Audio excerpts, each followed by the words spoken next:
Shalom, selamat pagi. Apa kabar Bapak Ibu dikasih Tuhan? Kita bersyukur di dalam kasih anugerah Tuhan di kesempatan hari Jumat tanggal 18 Februari tahun 2022, di mana kita boleh ada sebagaimana kita ada. Kita bersyukur di dalam kasih anugerah Tuhan dalam kesempatan di mana kita boleh ada pada hari ini. Itu sebabnya di kesempatan pagi hari ini, mari Bapak Ibu Saudara, kita mau berdoa, kita naikkan syukur kita kepada Tuhan. Haleluya. Bapak, terima kasih buat anugerah-Mu di kesempatan pagi hari ini. Kami boleh ada sebagaimana kami ada. Kami bersyukur di dalam kasih anugerah-Mu. Terima kasih buat sepanjang malam dalam istirahat kami, di mana Tuhan menjaga, di mana Tuhan melindungi kami, bahkan memberkati istirahat kami yang ada, sehingga kami boleh ada di kesempatan pagi hari ini. Itu semua karena anugerah dan kemurahan Tuhan. Karena itu Bapa di surga, kami menyerahkan keberadaan roh kami, jiwa kami, hati kami, seluruh hidup kami ke dalam tangan Tuhan yang kuat, Tuhan yang menolong, Tuhan yang mengurapi, Tuhan yang memberkati. Terima kasih Bapa di surga, di kesempatan pagi hari ini sebelum kami masuk lebih jauh lagi di dalam aktivitas kegiatan kami sepanjang pagi, siang, sore hingga malam hari nanti, kami juga rindu untuk merenungkan firman-Mu sehingga setiap kami mengerti apa yang harus kami lakukan di dalam apa yang menjadi tujuan hidup kami yang ada. Terima kasih Bapa di surga, hanya di dalam nama-Mu yang ajaib, di dalam nama Tuhan Yesus Kristus, kami siap merenungkan firman Tuhan. Haleluya. Amin.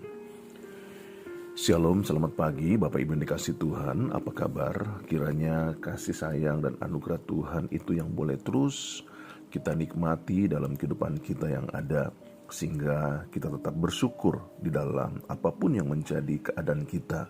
Mungkin ada di antara Bapak Ibu Saudara yang mendengarkan renungan ini yang sedang mengalami sakit dan sebagainya. Tetaplah percaya bahwa mujizat Tuhan, kuasa Tuhan sanggup dinyatakan di tengah-tengah kehidupan Bapak Ibu Saudara yang ada. Puji Tuhan, haleluya. Baik Bapak Ibu serasi dalam Tuhan, dalam kesempatan renungan pagi hari ini menjadi pertanyaan di dalam kehidupan kita. Apa sih yang menjadi pusat kehidupan saya? Atau apa sih yang menjadi pusat kehidupan Bapak Ibu Saudara kasih dalam Tuhan?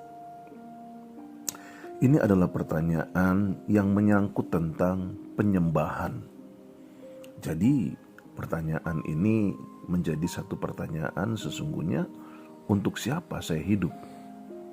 Lalu di sekitar apa saya sedang membangun kehidupan saya?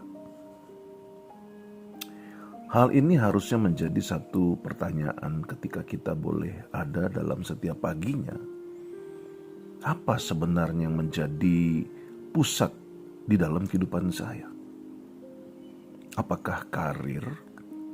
Apakah hobi? Apakah keluarga? Apakah uang?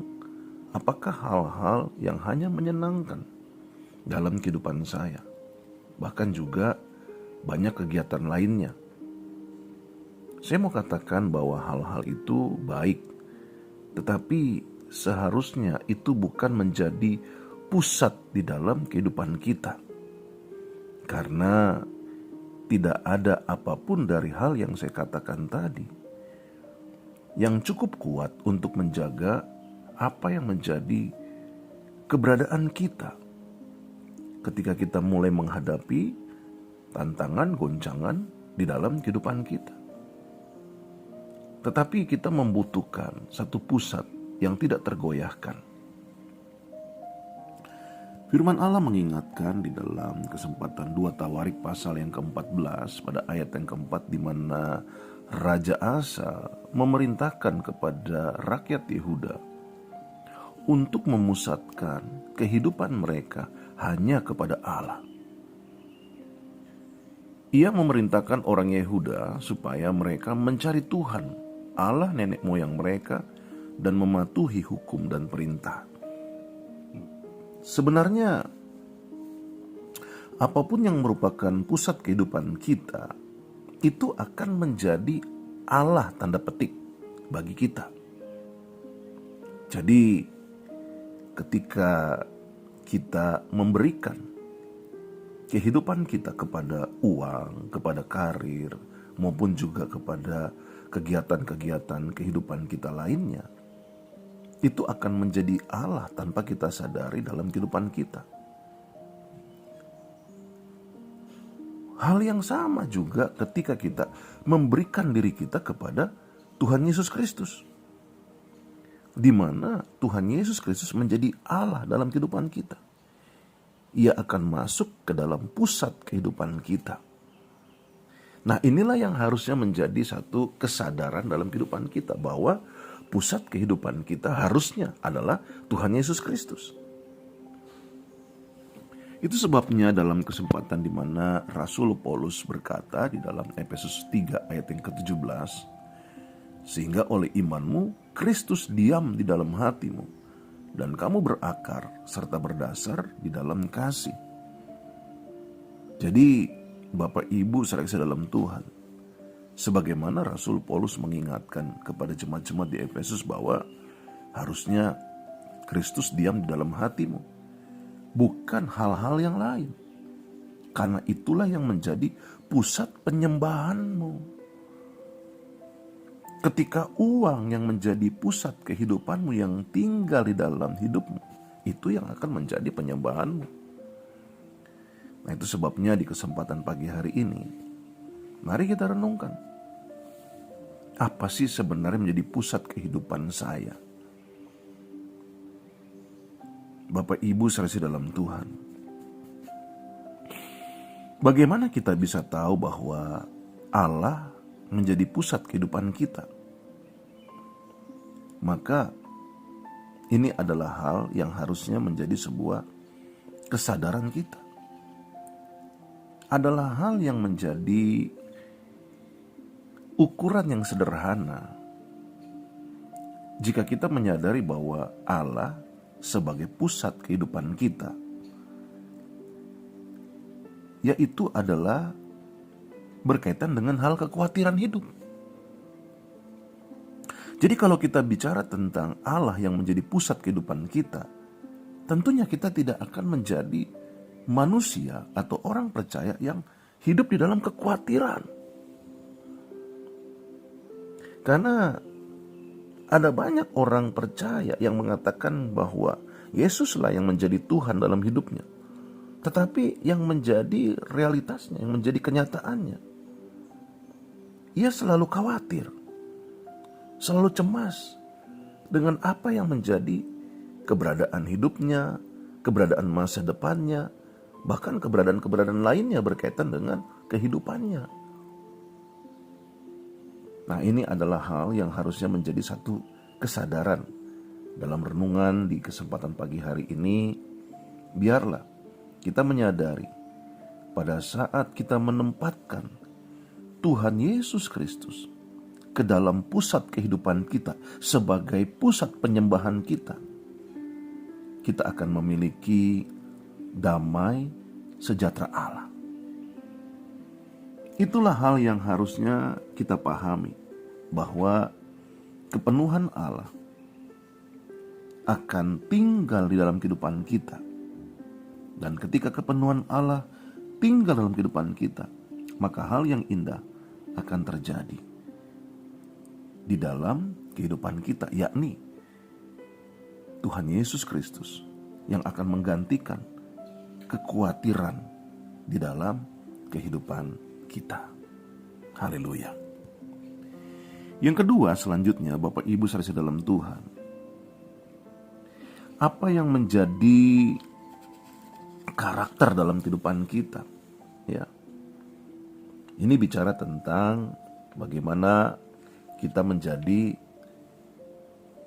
seperti apa yang menjadi pertanyaannya.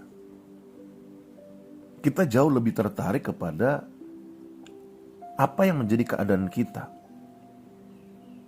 Nah, itu sebabnya di kesempatan pagi hari ini jelas bahwa Allah mau kita memiliki karakter Kristus. Di dalam kesempatan di mana kita tahu keadaan yang ada, bahwa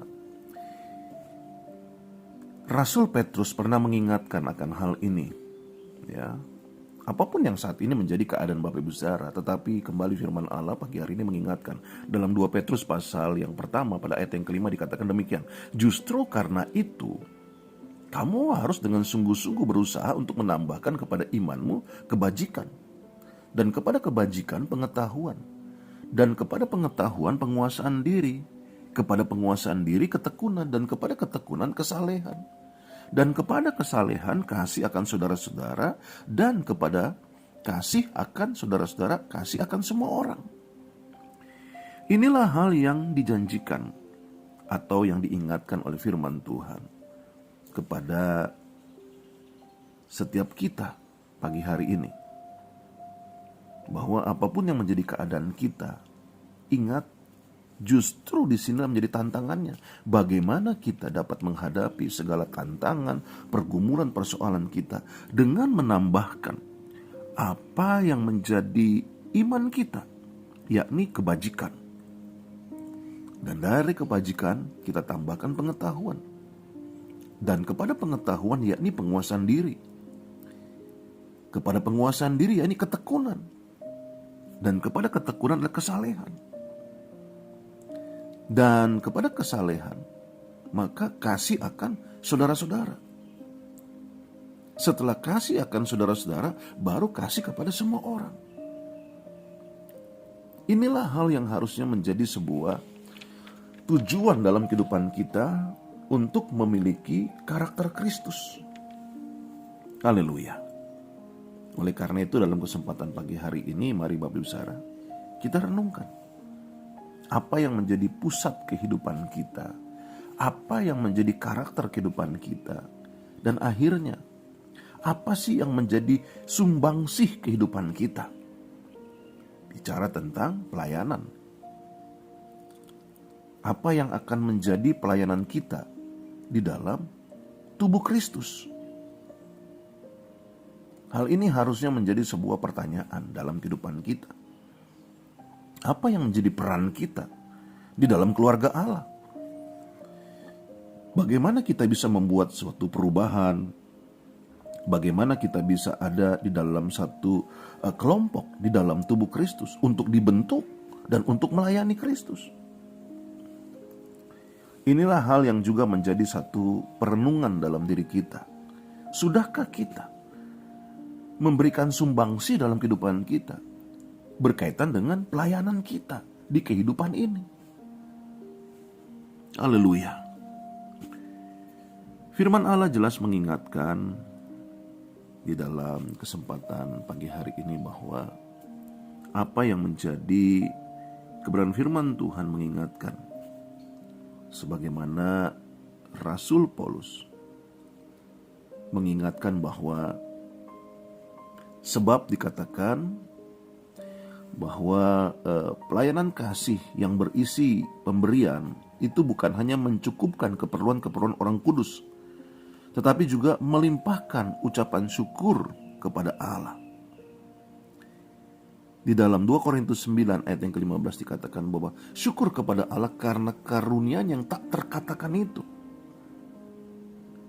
Jadi di sini jelas bahwa harusnya ketika kita mengatakan syukur dengan apa yang menjadi karunia, apa yang menjadi talenta, apa yang menjadi kemampuan, bahkan kepribadian dan pengalaman dalam kehidupan kita, harusnya kita memberikan sumbangsi dengan keberadaan hal-hal tersebut sebagai syukur kita kepada Allah atas apa yang menjadi karunia-Nya, atas apa yang menjadi anugerah-Nya, atas apa yang menjadi kemampuannya yang Allah berikan dalam kehidupan kita.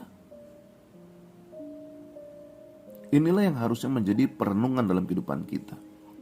Sehingga yang menjadi pertanyaan, apa yang menjadi sumbangsih kita dalam kehidupan yang sudah Tuhan berikan ini, harusnya kita berperan penuh di dalam melayani. Oleh karena itu dalam kesempatan pagi hari ini, Bapak Ibu saudara dalam Tuhan, ayo mari kita tingkatkan dalam kehidupan kita menjawab pertanyaan, apa yang menjadi tujuan dalam kehidupan kita, apa yang menjadi pusat dalam kehidupan kita. Biarlah hanya Tuhan Yesus Kristus yang menjadi pusat penyembahan dalam kehidupan kita. Dan akhirnya apa yang menjadi karakter dalam kehidupan kita. Hal ini pun juga harusnya menjadi kesadaran dalam kehidupan kita bahwa karakter Kristuslah yang menjadi bagian dalam kehidupan kita. Dan akhirnya apa yang menjadi sumbangsih kita di dalam kehidupan kita. Ayo, mari kita melayani Tuhan. Mari kita melayani saudara-saudara kita. Mari kita melayani sesama kita, umat manusia yang ada. Haleluya. Amin. Bapak Ibu saksi dalam Tuhan, biarlah apa yang menjadi kebenaran firman Tuhan ini boleh kita renungkan di kesempatan pagi hari ini, untuk kita menjadikan pusat kehidupan kita adalah Tuhan Yesus Kristus. Dan biarlah kita memiliki karakter Kristus. Dan biarlah kita boleh memberikan sumbangsi dalam kehidupan kita untuk melayani Tuhan Yesus Kristus. Haleluya. Kita berdoa. Bapa, terima kasih buat anugerah-Mu di kesempatan pagi hari ini. Tuhan memberkati setiap Bapak saudara. Kami siap memasuki hari ini dengan tujuan hidup kami yang pasti. Untuk mengasihi-Mu, untuk melayani-Mu, dan bahkan untuk menjadi berkat di tengah-tengah kehidupan dimanapun Tuhan tempatkan kami. Kami bersyukur dan kami siap memasuki hari ini dalam nama Tuhan Yesus Kristus. Haleluya. Amin. Bapak Ibu saudara dalam Tuhan, ingat, Yesus Kristus Tuhan, Yesus Kristus tetap Tuhan, Yesus Kristus selama-lamanya Tuhan. Hanya Tuhan Yesus Kristuslah satu-satunya jalan keselamatan untuk kita sampai dan masuk ke surga. Sukses mencari bahasa, Tuhan Yesus berkati. Shalom.